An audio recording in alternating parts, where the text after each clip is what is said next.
오늘 하루 이슈의 중심 최경영의 최강시사. 네, 오늘 2부에서는 새로운 물결 김동연 대선 예비후보 만나보겠습니다. 여야 대선 후보 대진표 확정됐지만 여전히 마음 정하지 못한 중간층, 무당층이 두터운 선거 양상입니다. 삼지대에 쏠리는 관심 비상한데요. 김동연 전 경제부총리 새로운 물결 대선 예비후보입니다. 안녕하세요. 네, 안녕하십니까. 네네. 예, 새로운 물결은 지금 신당인 거죠? 그렇습니다. 신당 준비를 하고 있습니다. 예. 아, 창당 준비는 언제 그러면 완료가 될까요? 네, 지금 뭐 열심히 잘 진행되고 있고요. 예. 빠르면 이달 말, 늦어도 다음 초면은 아마 5개 광역지구당 창당 준비위원회를 다 마치면서 예. 제대로 창당하는 본격적으로 할 수 있지 않을까. 또 저희가 아래로부터의 반란을 얘기했는데 예. 자발적으로 참여하시려고 하는 분들이 많이 계셔서 아주 순조롭게 잘 진행되고 있습니다. 아, 그래서 중앙당부터 하지 않고 그러면 지구당부터 하는 것도 아래로부터의 반란 그런 뜻인가요? 네, 그런 의미도 있고, 예. 저희 그 정당법상 5개 광역 지구당을 5% 창당을 해야지 이게 그렇군요. 예. 요건이더군요. 예, 예. 잘 맞추고 있고, 아주 순조롭게 진행되고 있습니다. 예. 어제 김종인 전 위원장 출판 기념회 가셨는데 어떻게 가시게 되셨습니까? 네, 아무래도 저하고 뭐 개인적인 인연도 있으시고요. 예. 지난번 저희 새로운 물결 창당 준비 발기대회 때 오셔서 축사를 해주신 것도 있고 그래서 저도 이제 축하 말씀 드리려고 갔습니다. 예. 전 부총리님, 그 다음에 윤석열 후보, 그 다음에 네네. 김종인 선대위원장, 금태섭 의원 이런 식으로 이렇게 자리 배치를 한 것 같더라고요. 보니까. 네, 뭐 이준석 대표도 예, 이준석 대표. 계셨고요. 네, 같이 예. 헤드 테이블에 앉았습니다. 네. 그 자리 배치 의미가 있나요? 글쎄요, 아마 주최 측에서 이제 주변이 아무래도 김 박사님이시고, 예. 또 윤 후보하고 저하고는 뭐 대선 후보니까, 그러면서 좀, 아마 오신 분 중에 그래도 귀빈 순서를 이렇게 같이 앉힌 게 아닌가 싶더군요. 그래요. 네. 네. 관련해서 뭐 국민의힘 윤석열 후보와 좀 이야기도 나눠보셨어요? 뭐 아무래도 행사 장소니까 뭐 긴 얘기는 못 나눴고요. 예. 윤 후보하고는 그냥 서로 건강 얘기만 가볍게 나눴습니다. 예. 지금 삼지대 후보들의 관심이 아주 비상하긴 한데 유권자들이 네네. 이런 분위기는 어떻게 해석을 하고 계십니까? 지금 아무래도 국민들이 보시기에 이제 거대 양당 후보분들께서 예. 여러 가지 확실한 믿음과 안정성을 주지 못하고 있기 때문에 일부 예. 뭐 부패와 연결 의혹이라든지 또는 뭐 무능이라든지 그래서 국민들께 이제 최선이 아닌 차악 선택을 강요하고 있는 것 같아요. 또 그러면서 정치 혐오를 넘어서 이제 후보 혐오로까지 가고 있는 그런 상황이다 보니까 예. 아무래도 새로운 인물 또 소위 제3 후보들에 대한 가능성, 기회의 문이 열리지 않는가. 또 지금 거대 양당이 지금 뭐 사실은 치열하게 싸우고 있지만 서로 공생관계를 유지하는 악순환이 계속 반복되고 있거든요. 예.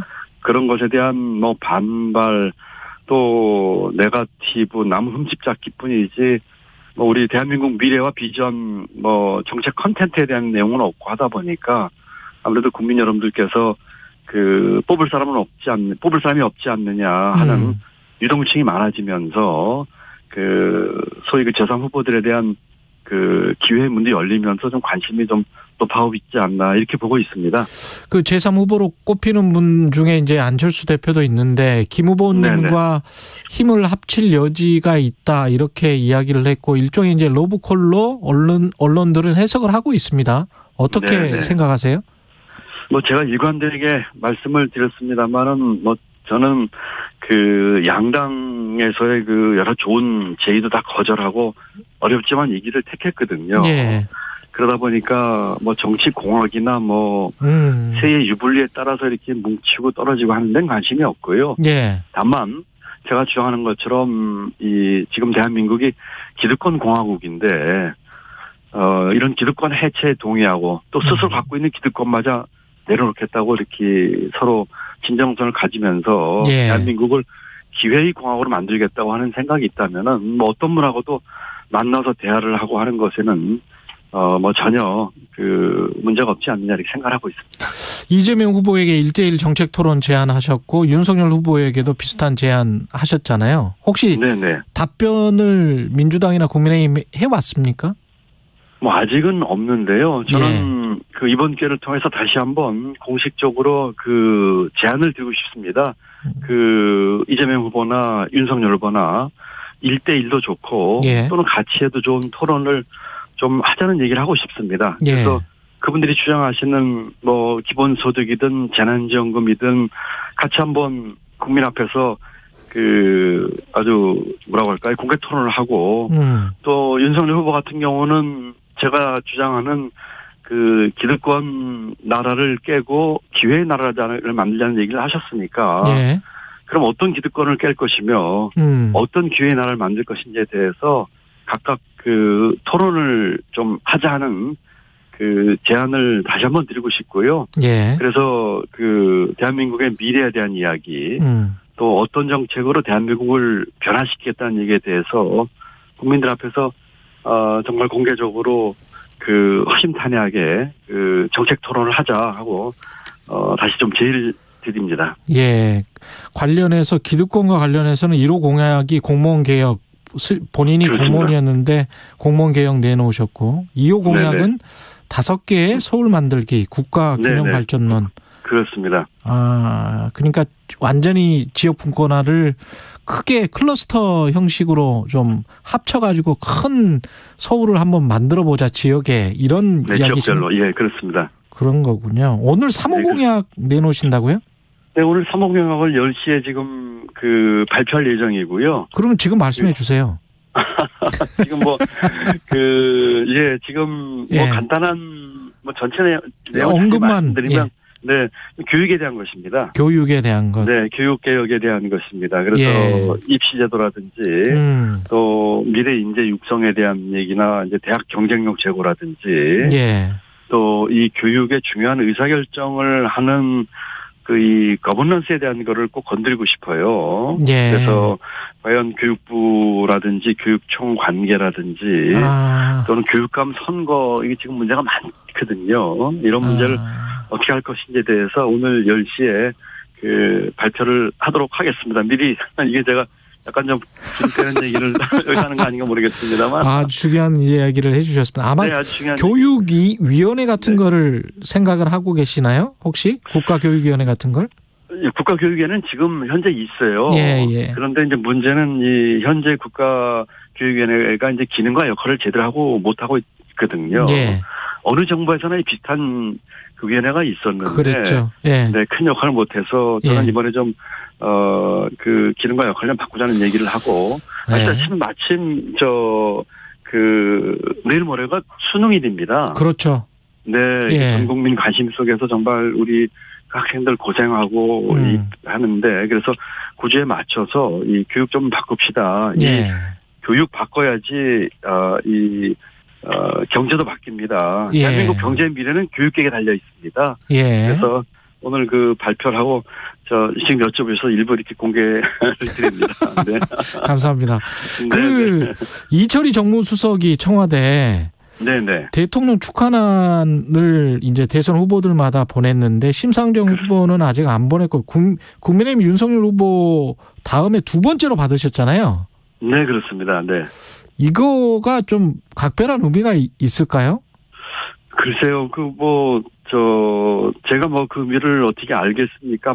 좀 특이하게 세 분 다 국회에서 난을 받으시고 저는 이제 원내 정당이 아닌 무소속이기 때문에 바깥에 저희 사무실이 있는데 일부러 이렇게 하여튼 윤석열 후보 국회 갔다가 나와서 저한테 들렸다가 또 다시 국회에 가서 줬다고 그러니까요. 그러시더라고요. 그래서 잘 모르겠습니다. 아직 정치 문법에 제가 익숙하지 않아서 그런 프로토콜이 어떤 의미가 있는지. 다만 좀 이례적인 거는 저는 이제 지금 창당 중에 있는 법적으로 무소속 후보거든요. 그렇죠. 원내 정당이 있는 것도 아니고 그런데 이렇게 축하난을 보내신 것이 좀 이례적이어서 감사하게 생각을 하고 있고요. 제가 부총리 지명되고 그 문재인 대통령을 처음 봤습니다. 네. 그 부총리 되기 전에는 이 대통령을 본 적이 없거든요. 아, 그러셨군요. 네, 네. 전화 통화한 적도 없습니다. 예. 그때에 제가 처음 뵀을 적에 그 대통령께서 제게 딱 한 가지 주문을 하셨습니다. 예. 우리 경제 패러다임을 바꿔주십시오. 이런 패러다임을 하셨어요. 바꿔주세요. 네. 네. 그건 뭐 전적으로 제가 동의하는 그 말입니다. 그래서 저도 그렇게 하겠습니다 하고 얘기를 했는데 부총리를 이제 1년 6개월 하고 쭉 그 보니까 사실 경제 패러다임을 바꾸기 위해서는 정치 패러다임부터 바꾸지 않으면 안 되겠다. 맞습니다. 예. 하는 생각을 제가 강하게 하게 됐습니다. 그래서 아마 그 어저께 이철희 수석 오셨을 때도 예.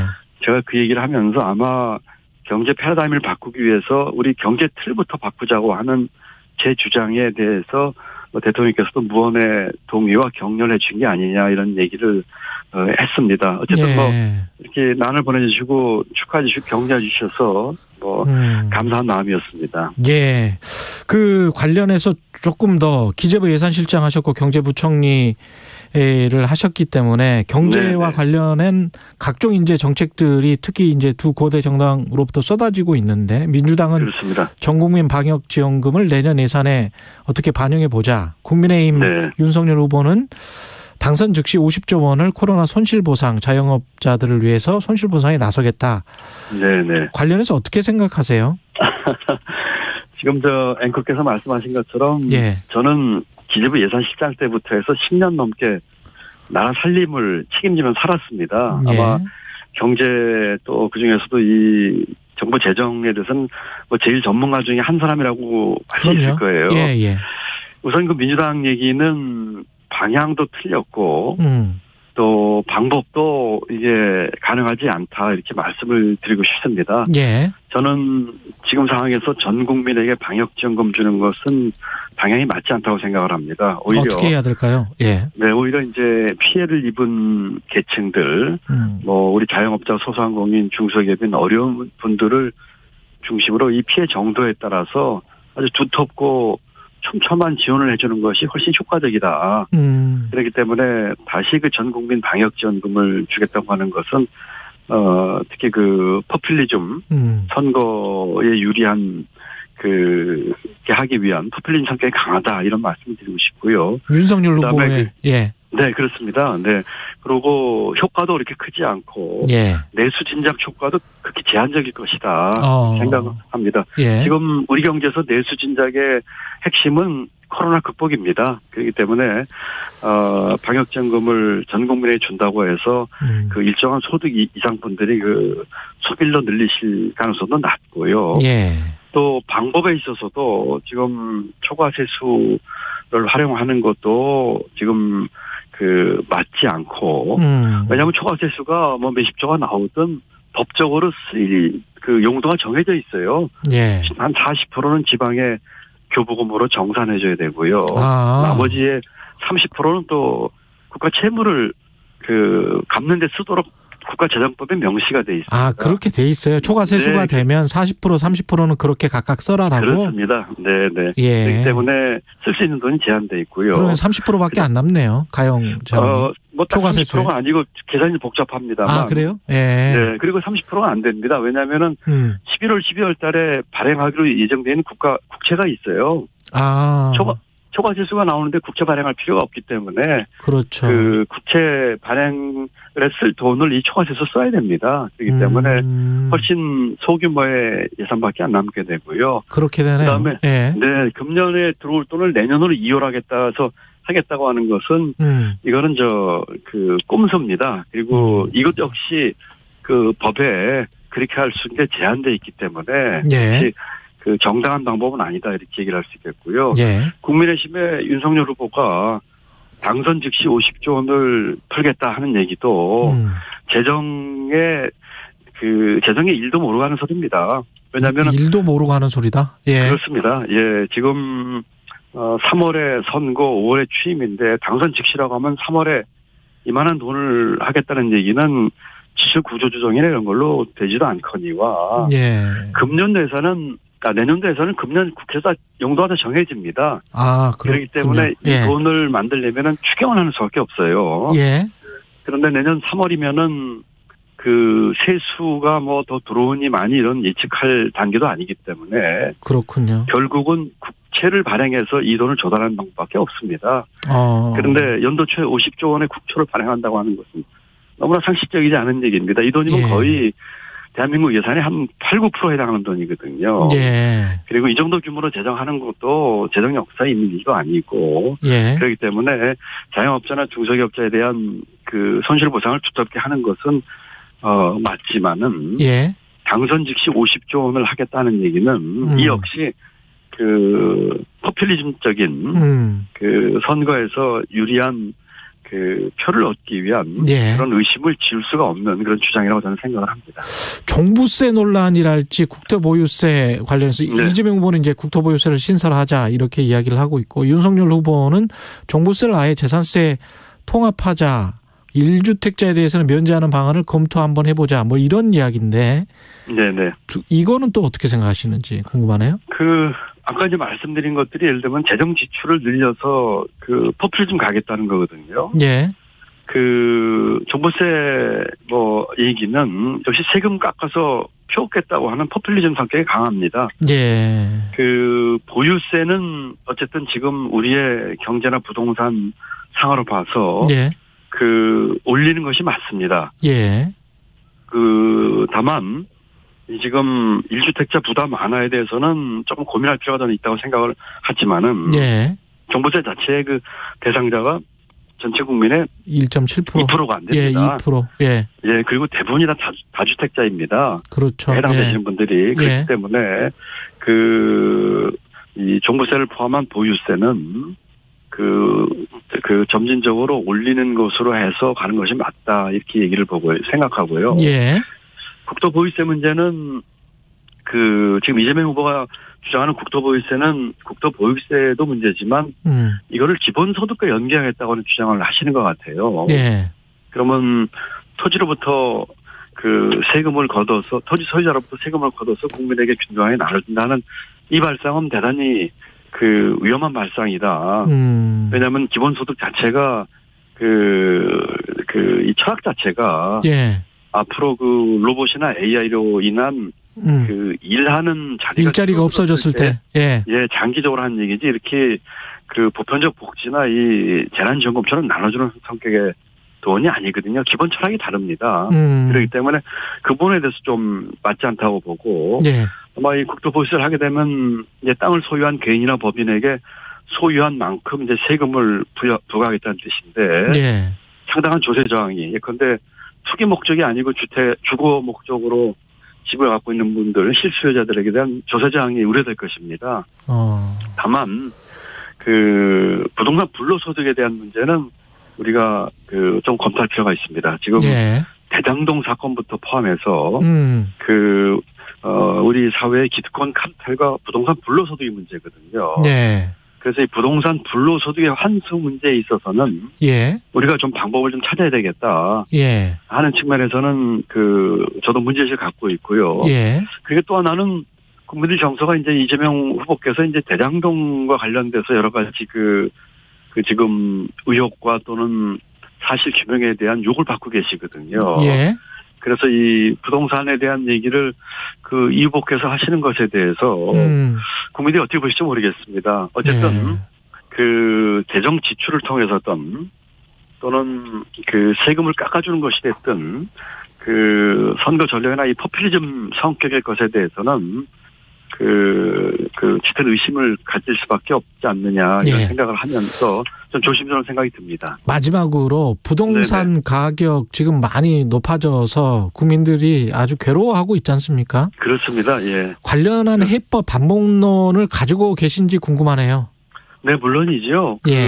제가 부총리에 있으면서도 부동산 대책에 대해서 청와대와 많은 의견 대립이 있었습니다. 예. 그래서 제가 주장했던 내용들이 좀 반영이 많이 됐더라면은 좀 상황이 달라지지 않았겠느냐. 또 제가 재임 중에는 부동산 가격이 크게 이렇게 오르진 않았으니까 예. 그런 생각을 하는데 일단 공급 측면에서 지금 이번 정부에서 규제 쪽에 너무 천착하다 보니까 공급 측면을 좀 소외한 감이 있어서 공급에서는 싸고 신속하고 지속하게 공급하는 것이 중요합니다. 예. 싸고는 공공 토지 위에 토지 임대부 분양과 임대주택 짓는 방법을 저는 얘기하고 싶고요. 예.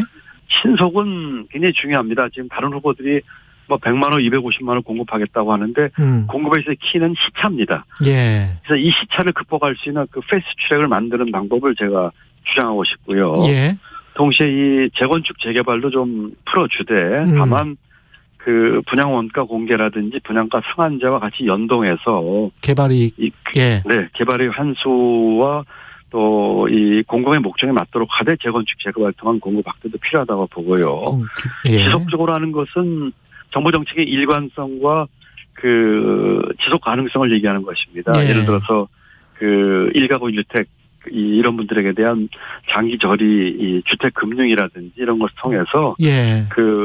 공급에서는 싼 주택을 신속하고 지속하게 하는 방법을 얘기하고 싶고요. 예. 그렇다고 규제 문제에 있어서도 조금 다른 조건이 필요할 것 같습니다. 예. 저는 가구당 소유 주택별로 아주 차별화된 규제, 예를 들어서 무주택자나 1가구 1주택자에게는 이 대출과 이 세금에 있어서 아주 대폭적인 규제를 푸는 방법. 예. 대신에 이제 다주택자에게는 아주 무거운 규제를 해서 집이 매물로 나오게 하는 방법을 주장하고 싶고요. 알겠습니다. 마지막으로 이제 수도권 올인 구절계는 국가 균형 발전입니다.